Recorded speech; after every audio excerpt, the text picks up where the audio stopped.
This is the story of a great queen.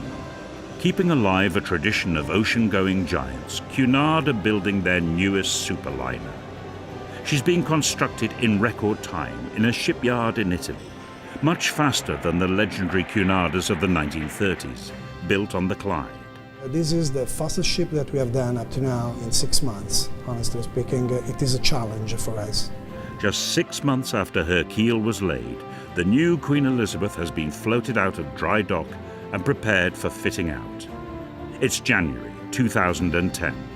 Her maiden voyage is set for October the 12th. Some are starting to wonder if, in just 15 months, it's possible to build, fit out and deliver one of Britain's greatest liners. The 12th of October we have our maiden voyage, and we certainly can't let those guests down.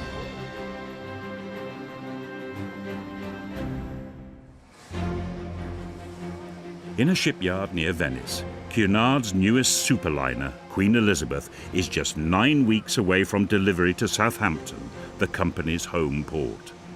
It's the end of July. Cunard's president, Peter Shanks, is hosting a visit by American reporters. Though the ship is far from finished, liveried bellboys have been flown in for the day to provide a link with the transatlantic liners of the 1930s. At 92,000 tons, the new Queen Elizabeth is bigger and heavier than her predecessor, launched in 1938. But the Art Deco interiors of the old liner have provided the inspiration for the new. Art director Amy Lucena is feeling the pressure, but determined that her fellow Americans should have the best impression of the interior, even though the main artworks have yet to be installed. And on a ship where health and safety rules, she's dressed for the occasion. I've gotten in a little trouble for it. No, I actually haven't, but nonetheless, a lot of staring. The ship will be ready. We've begun the faux painting and the faux marbleizing and the installation of murals only. And we'll continue with that until about the first week of August. And then glass will start being installed and murals and framed art. In the theatre, they're laying the carpet and bringing in the first seats. The design is a tribute to the 19th century English theatres of Frank Matcham, who designed the London Coliseum. Entertainments director Martin Lilly wants to get in here as soon as possible so that his theatre company can start rehearsing their stage show. We are 6 weeks away from seeing cast on stage rehearsing, so it's really, we're getting to that exciting time. I'm currently managing teams that are producing shows and teams that are helping us to deliver the ship, and it all has to come together at the same time, and I'm very comfortable that that is going to happen. And the Britannia restaurant is being fitted out. Hotel manager Robert Howie has come on board to work out how to serve 2,000 guests at the same time. So we've got just under 1,000 crew on board the ship, which of that there's almost 900 who belong to the hotel department. So quite a large number who we've got to get through the training and obviously get them up to speed with what the new concepts are. To see it from the design stage, working with interior designers, putting concepts together, and then finally seeing it all come together physically on board it's fantastic. It really is great. We've got some challenging times ahead, don't get me wrong, I'm not saying everything's perfect, but we've got some very tight timelines, but from my side it's improving. I mean, I was over here about a month ago and you can see a huge difference in the ship, and if they keep that momentum going, we'll be fine. Like her predecessors, the original Queen Elizabeth of 1938 and the QE2 of 1969, this ship will be working on a big scale. Every year its kitchens will use 12,940 pounds of salmon, 120,000 bottles of champagne and 954,681 tea bags. All this is good copy for the American journalists. Apart from being owned by an American company, Cunard knows that a third of its passengers will come from the United States, so this visit is vital. It's the first time we revealed a number of these areas, and we're also putting out little vignettes. We put some of the art up. We're going to show some of the cutlery and the plates in the veranda grill. So just slowly getting people to understand how the ship's coming to life. And they're excited. It's going well. There may be plenty of activity, but Queen Elizabeth is still slightly behind schedule, though they're catching up. We're pretty much on track, and all those areas that were slightly behind have now all caught up, and the yard, I have to say, are working very hard. I think there's over 1,600 workers on the ship today as we're going around. They have what's called these S-curves that look at the time and the amount of work still to be done. And it varies by room, and they were a little bit behind in some of the areas 8 weeks ago, but now they've really worked their socks off, and it's really amazing to see how much work has been done, particularly in the last 2 months. 12th of October we have our maiden voyage, and we certainly can't let those guests down. Harley Crossley's portrait of the ship is in, and the grand lobby is almost ready to receive the 18-foot-high marquetry panel designed by David Linley. Linley is contracted to deliver his creation by September the 1st, but that date may slip because the panel sections are only just being cut at a workshop in Wiltshire. Craftsman Michael Beckingham is putting together a picture which shows the Queen Elizabeth conquering the world, whose different parts are made of wood veneers. On this section I've just done is just here overlooking the bow of the boat. As you can see, it is made up of light grey sycamore and black stained sycamore as well, and it's got some Macassar ebony stringing going around the outside for the detail. At the last minute, the design has had to be altered to include stringers, lines which will provide extra definition.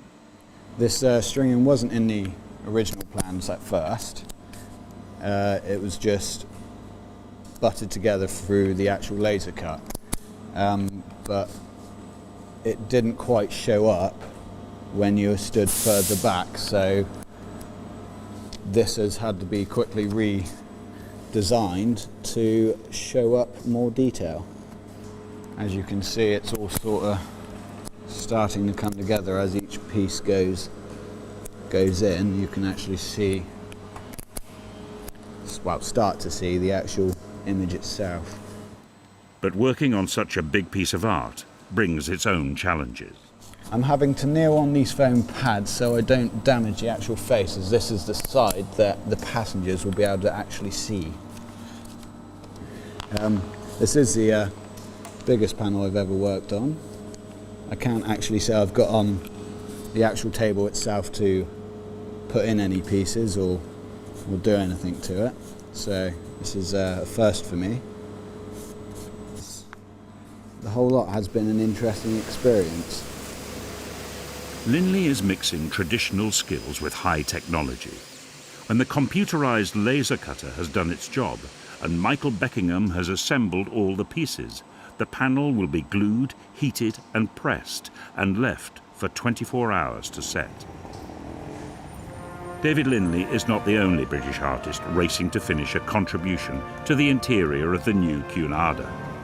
At Buckingham Palace, the Queen has agreed to sit for a portrait to hang in the ship which will bear her name. And Cunard have given the commission to 31-year-old Isabel Peachy. I went to the tradesman's entrance, my first visit, and discovered that that was the wrong entrance to go to, and was told that I had to go to the main entrance around the front of the palace, which took me by surprise. Talking to the Queen means that actually you don't, at the end of the day, get a lot of time within that hour to do the sketching, so you have to use that time as best possible. I attempted sketching, but in the end found that photography was the best way to get as much information as possible, so that when I came back to the studio I had images to work from.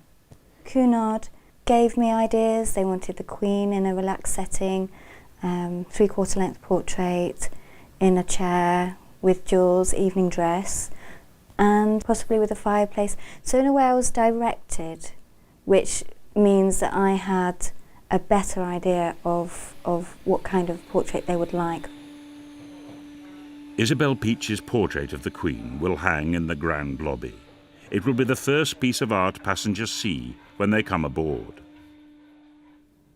I find that concentrating on the painting you have to do is more important. Getting a feel for what you want the image to look like, and just letting it evolve and tweaking it here and there when you are considering the place that it's going to go into. But you know, thinking of who's going to see it, when they're going to see it, that just makes me nervous. So so I was avoiding, I suppose, thinking too much about the whole thing. Famously, the Queen never comments on portraits, so Isabel isn't expecting a reaction from the palace. But it's enough to have been given such a prestigious commission. I feel very privileged to be given this opportunity, and so early on in my career, that's something that I never would have thought would happen, full stop. Britain's royal family has had a long connection with Cunard. In 1946, the young Princess Elizabeth accompanied her mother on board the first Queen Elizabeth for its sea trials. The Second World War had interrupted the ship's fitting out, but now, in peacetime, there was everything to play for. The Queens were great dollar earners, and because of the position of Southampton and New York, they could do this weekly service. So every Wednesday, one of the ships left either Southampton or New York. They'd arrive the following Monday, the opposite side, 2 days for refuel and reprovision, embark new passengers and sail again.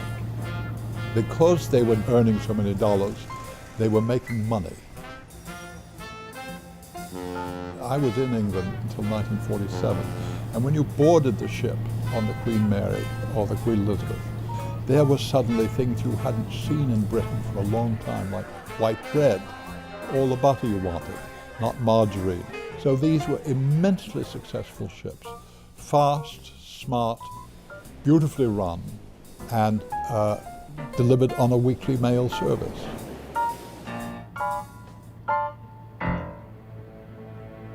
But the days of the transatlantic liners were numbered. With the arrival of jet aircraft in the late 1950s, passengers started to desert the Queens. On some of the winter crossings to New York, there were just 15 regulars in first class. In 1967, the venerable Queen Mary was sold to Long Beach in California to become a floating attraction and hotel. The Queen Elizabeth ended up in the hands of a Chinese businessman who planned a floating university. But in January 1972, the ship which had been the pride of Britain's merchant fleet mysteriously caught fire in Hong Kong harbour. She burned out in Junk Bay, and I went to see her in 1973, my first visit to Hong Kong. I hired a junk and had to draw pictures for the captain, who spoke no English at all. I drew pictures of a two-funnel ship lying on its side. He said, "Oh yes," and so we went out, and I could show my children the ship on which they'd crossed many times, now lying drunkenly rusted, derelict on its side. A terrible sight. It's the agonizing end of a life that had an agonizing beginning too. So Queen Elizabeth, poor old Queen Elizabeth, suffered at each end of her life terribly unsettling conditions.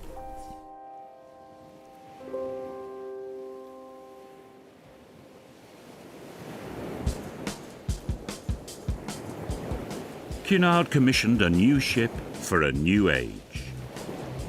Like her predecessors, the QE2 was built on the Clyde. Launched in 1967, she was a combined transatlantic liner and cruise ship, something the 1930 ships weren't designed for. And like the earlier Queens, the QE2 became a national icon. But after nearly 40 years in service, she was too costly to operate, too expensive to refit.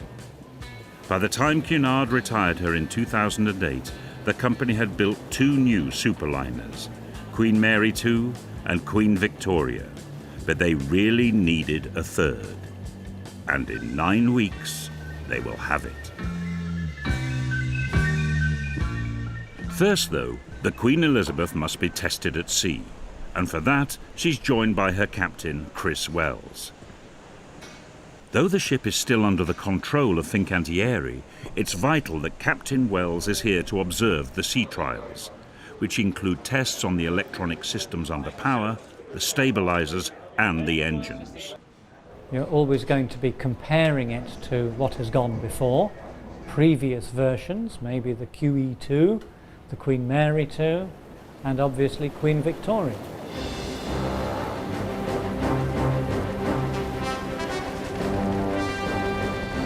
Queen Elizabeth takes to the open sea for the first time in her life. It's an exciting moment with a serious purpose.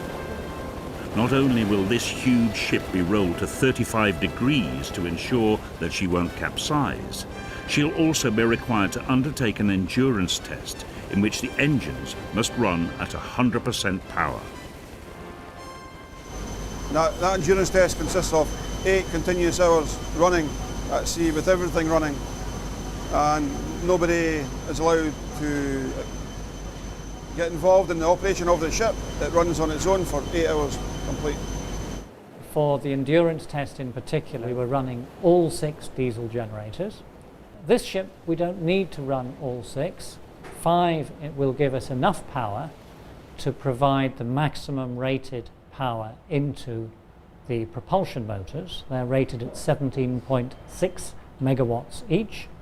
So we were running at 35.2 megawatts across the 2 pods continuously for 8 hours.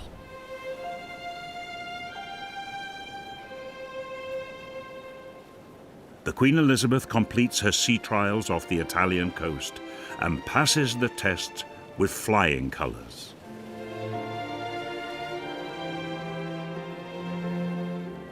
While she's been at sea, work on the fitting out has had to stop. Now the race is on again to complete the interior in time for the handover on September the 30th. At last, Queen Elizabeth is recognisably a luxury liner. In 3 months, the transformation has been remarkable. The staircase between the 2 levels of the Britannia restaurant,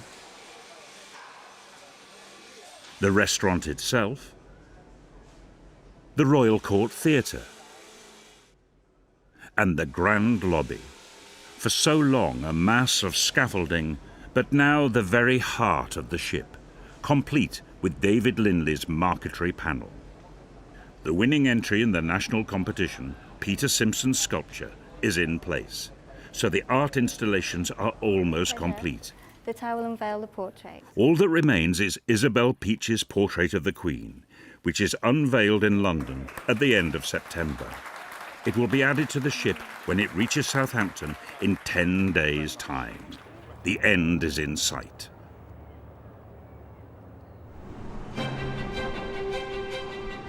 September the 30th, 2010. The day the Italian shipbuilders Fincantieri have promised to hand over their latest ship to Cunard. The Queen Elizabeth is ready for her delivery voyage to Southampton, the company's home port. But she's not completely finished. 200 shipyard workers will travel with her right up to the last minute. Captain Chris Wells is meeting some of the 1,000 crew and hotel staff who've joined in the past few days. Most have come from other ships in the Cunard fleet, Queen Mary 2 and Queen Victoria, which was Captain Wells' last command. His task is to mould them into a team in just 8 days, the time it will take to sail the Queen Elizabeth from Italy to the UK. Work never stops, not even for the formal handover. At 11 o'clock, with 2 signatures and a minimum of fuss, 92,000 tons of ocean liner becomes the property of Cunard. Okay, there we are. Thank you. Okay. Well, we've taken delivery of Queen Elizabeth, but I'm nervous now about making sure all the events in Southampton go well, and obviously our maiden voyage, the expectations of our guests. So I guess we're always nervous looking to the future, but today is a day of great confidence. We have the ship, and our friends at Fincantieri have delivered for us. And the magic part now is seeing our own crew, our Cunard staff, bringing the ship to life. The house flag, which Sir Samuel Cunard would have recognised, is hoisted, and the ship's company is on its own. This is the captain. Attention, ship's company. The ship is ours. Effective immediately, ship's engineering staff are responsible in the engine control room. Ship's deck officers are responsible for safety systems being monitored on the bridge. The ship's medical staff are responsible for primary medical care. Godspeed, Queen Elizabeth.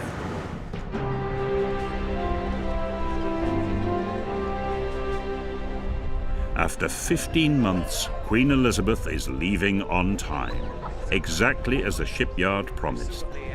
Those who can spare the time crowd onto deck to mark a key moment in the life of their ship. Captain Wells is not yet totally in control. He must use a local pilot to navigate the channels around the shipyard at Monfalcone before setting off down the eastern side of Italy.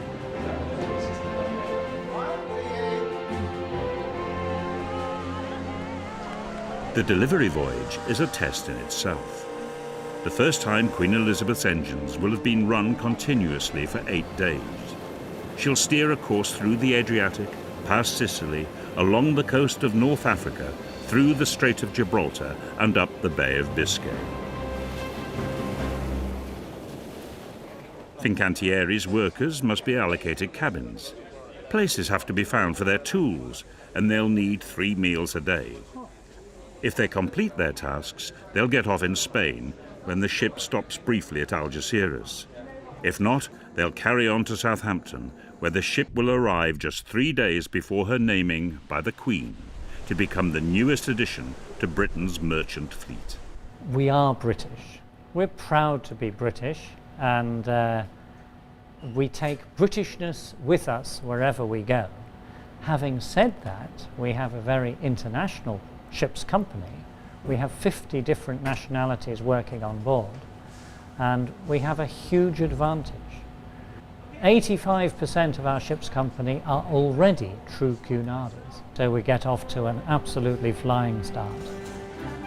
For those staff, this is the first opportunity to explore their new home, to find out the difference between it and the ships they've served in before, and to appreciate the artwork which connects this liner with the great transatlantic queens of the 1930s. Art director Amy Lucena had planned to be home in California by now, but there's simply too much to do. She'd be working down to the wire to install models and memorabilia and to combine it with the new art like David Lindley's marquetry panel in the Grand Lobby. I was a bit concerned about some of the color, and I am thrilled with how it turned out for the Grand Lobby. It just flows very easily. So we've succeeded in bringing her out of her older sister's shadow a bit. She was a larger ship than her older sister, Queen Mary, and she had just as much of a magnificent war record and all of these types of history as her sister, but has been a bit of the stepchild. So we've succeeded in bringing her forward.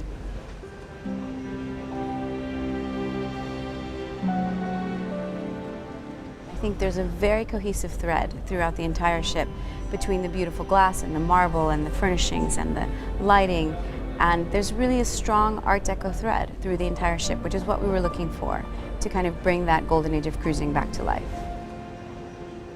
The love is in the details. Really, you have to get the little parts right, and maybe no one else will notice, but it adds to the ambiance of the ship, and we really work on getting the small things right. If you do that, the larger things fall into place. And action! Since the artwork has only just been uncovered, marketing director Richard Curtis has had to wait until the delivery voyage to take photographs for the company's brochures and video for the website. Everything has to look exactly as it would do on a normal Cunard voyage. And so, there's a lot of attention to detail, as you can imagine, to get the table set precisely, to get the waiting staff dressed exactly as they would be on a formal night, the lighting right, and to create that ambience and the elegance that we need. For the past year, Richard has had to rely on artist impressions. Now he gets to use the real thing. Compared to Queen Victoria at the same stage, she's looking good at the moment. Queen Victoria, we still did have quite a lot of plastic sheeting that needed to be removed and dust covers, etc. That's already been done, so yeah, she is looking wonderful. We'll be in Southampton in a week's time, so yeah, all set. 10 days from now, the marketing department's models will be replaced by real guests on the maiden voyage. And in the new year, Queen Elizabeth will start her first world cruise, 3 months at sea, for passengers who are prepared to pay up to £118,000 per person for the privilege. Hotel manager Robert Howie will have to feed them. 2,000 guests spread across 5 restaurants. The crew are all here now. Obviously we've got 1,005 of them here. They're all living on board obviously, and we've got the majority of our stores. In the next few days before we get back to Southampton, we've got to find everything, but I think we're almost there. It's looking good. We've tried to stage it, you know, as and when we need things. You know, obviously with the crew move on board, there's certain items that you require. You know, hangers, for example, in crew cabins. You know, you also have to have the main laundry up and running, so we needed all the linen. So you've got to plan it quite well in advance. So the logistics can be quite demanding at times. In the main kitchens, chefs will soon be providing 6,000 meals every day.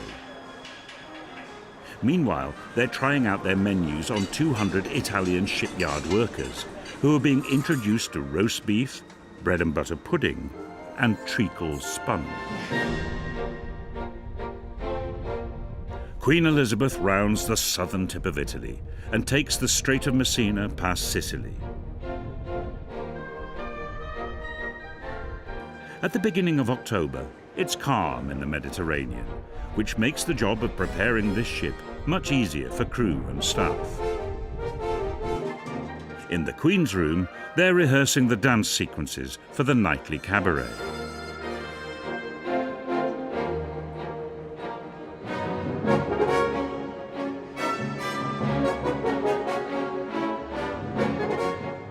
And in the Royal Court Theatre, they're putting the finishing touches to the shows for the maiden voyage.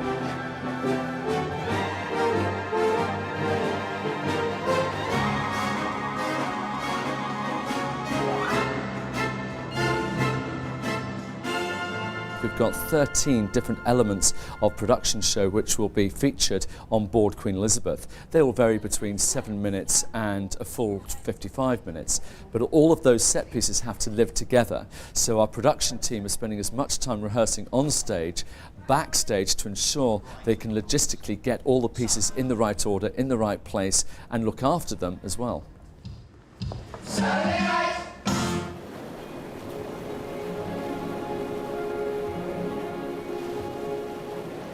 At 15 knots, it will take 5 days to cross the Mediterranean. Work goes on night and day to finish a ship which must look pristine when the Queen steps on board, followed by passengers for the maiden voyage a day later. Among the ship's company, there's a sense that they're part of a great endeavour, following in the wake of those who designed, built and manned the Queen Mary, the original Queen Elizabeth and the QE2. The passengers of the 21st century will probably be as demanding as those who went before. Will the staff of this floating hotel be up to the challenge? Only time will tell.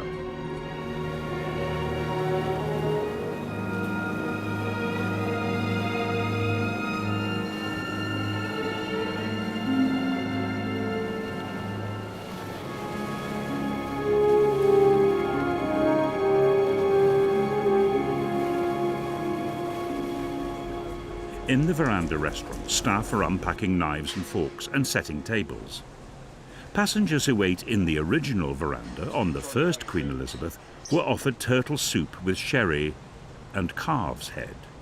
Today they can expect something more modern from the French Michelin-starred chef Jean-Marie Zimmermann. Yeah, okay, so that's it, yeah? So, you know, you really have to make sure that they don't oxidize. Here I'm sitting in the Veranda restaurant, okay, which is a French restaurant where I am the chef patron. And believe me, I'm so excited to actually tonight have my first audience and do my first service. Tonight, Zimmermann will try out his gourmet menu for the first time. He's had just 2 days to train his chefs to work as he wants them to. There's no point cooking the duck too soon, yeah? I'd rather you do the veg a little bit later, or you put a bit more fluid With 3 ships in the fleet, the executive chef can't be everywhere. So he's had to involve others in creating menus and maintaining standards. We create them, we taste them, you know.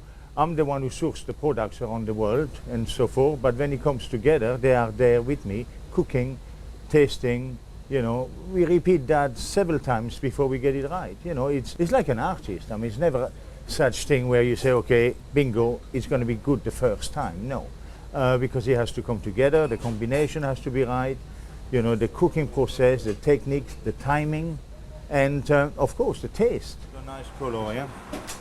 Did you taste it yourself? Yes, sir. Huh? Did you taste it, James? Yeah, let's just have a little bit of a bite there.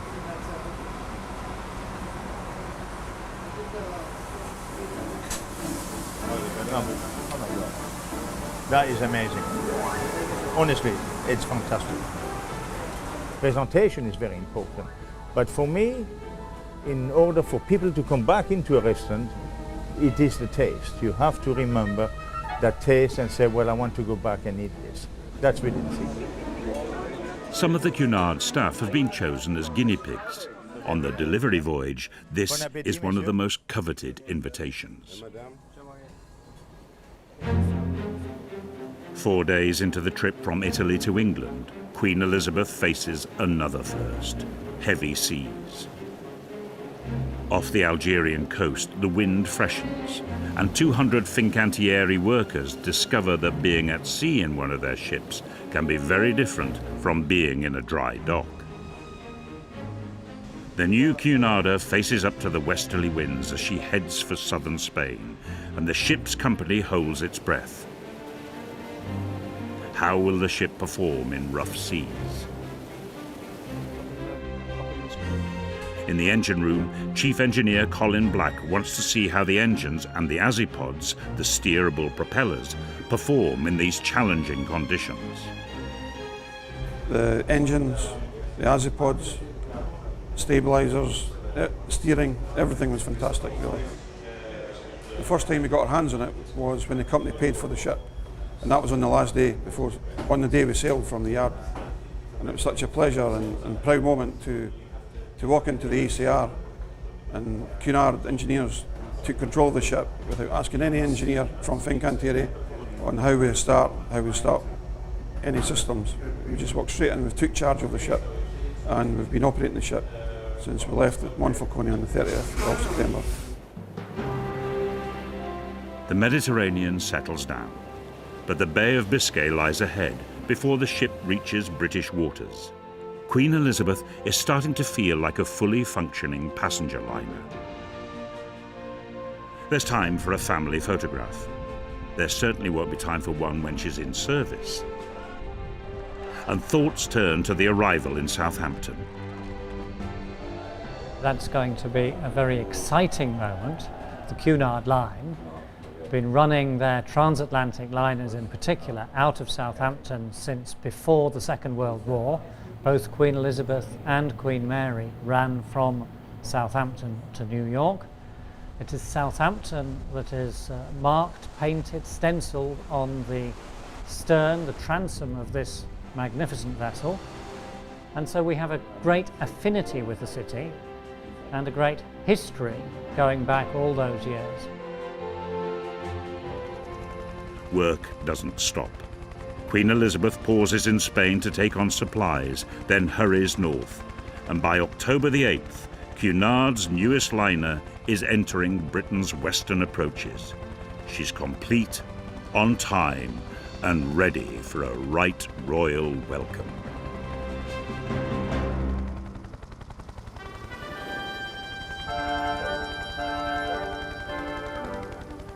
October the 8th, 2010. Cunard's newest ship is in British waters for the first time. Just 15 months after her keel was laid in the Fincantieri shipyard near Venice, the Queen Elizabeth is ploughing through the English Channel bound for Southampton, the company's home port.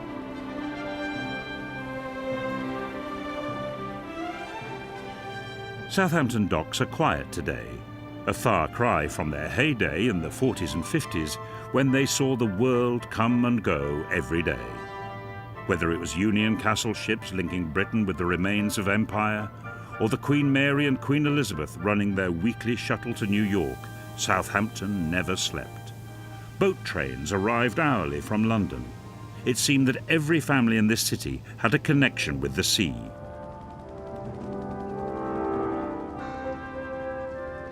Which may be why so many have turned out to see the new arrival. At 9 o'clock on a Friday morning, Southampton stops, briefly, to welcome a successor to the great Queens. A reminder of the days when Southampton relied solely upon the sea.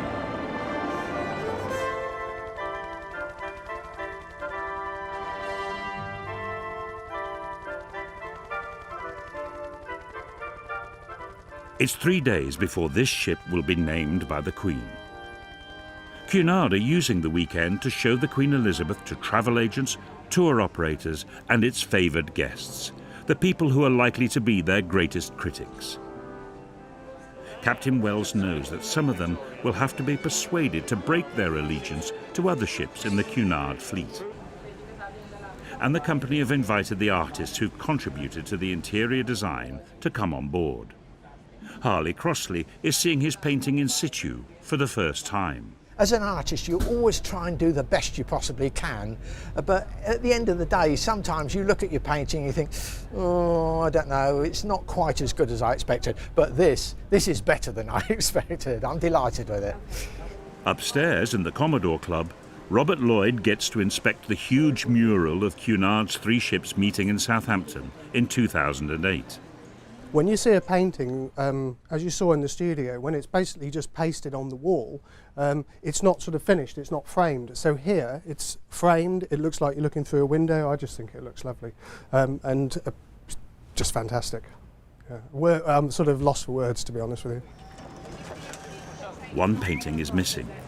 At the last minute, Isabel Peach's portrait of the Queen arrives from London to be installed in the grand lobby. It'll be the first picture guests see as they come aboard. Oh, higher than that. There we go. That's good. That's perfect. Harley Crossley, Robert Lloyd and Isabel Peachy have been invited to the naming ceremony, along with hundreds of other guests from the world of shipping and showbiz. They're here to see the Queen do something she last did in 1967, bestow her name on a Cunard ship. Then it was the QE2. Today it's simply Queen Elizabeth. In a tour of the new ship, the Queen admires the panel created by her nephew and meets Isabel Peachy, who last saw her in those nervous portrait sittings at Buckingham Palace. I was nervous. I didn't think I would be, but not having been on a ship like this before, I didn't know what to expect. And to see the painting in situ and how beautiful the Grand Lobby is and the ship, and to be meeting the Queen on the same day as well, it was a nerve-wracking but wonderful experience. The band of the Scots Guards reminds those American guests in the audience that this is a very British ship.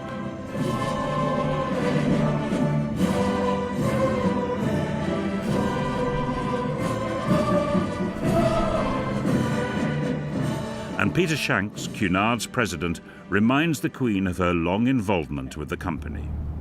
And there is only one person here who can claim presence at all 3 Elizabeth namings, and that person is Her Majesty the Queen.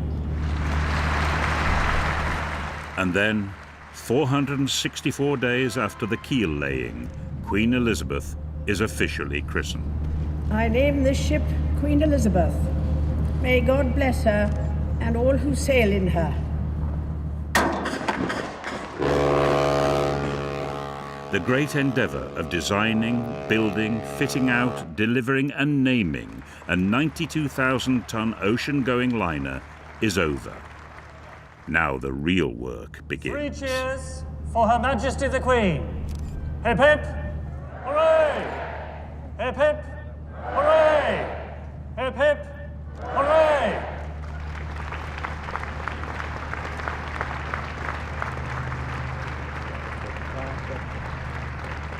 the fact that Her Majesty was here now for the third Queen Elizabeth, it's just an amazing piece of heritage for us and something that we can take with us forevermore. This has been the story of a modern ship built in record time. And no one is more relieved than Peter Shanks. It's terribly hard work building ships, and we had our ups and our downs, as you know, through the shipyard. They were terrific. It's been a wonderful partnership. And yes, we had our tense moments towards the end, but we got there. I think the magic of our ship's company helped in the last few weeks to see them come on board and bring the ship to life. But then to share it today with so many people in the blazing sunshine, we could not have asked for a better day. Within 24 hours, those who will sail on the maiden voyage to the Canaries are being welcomed into the grand lobby. Most will have no idea of the sweat and love and tears that have gone into producing a ship on which they will spend the next 2 weeks. And that's the way Cunard wanted. For passengers on board the newest ship in Britain's merchant fleet, the operation must appear effortless, just as it did to those who crossed the Atlantic 80 years ago. All that went before, the welding, the riveting, the painting, the endless meetings, the trials and tribulations, live on only in the minds of those who made it happen, and on film, as a record of how to build one of Britain's greatest ships.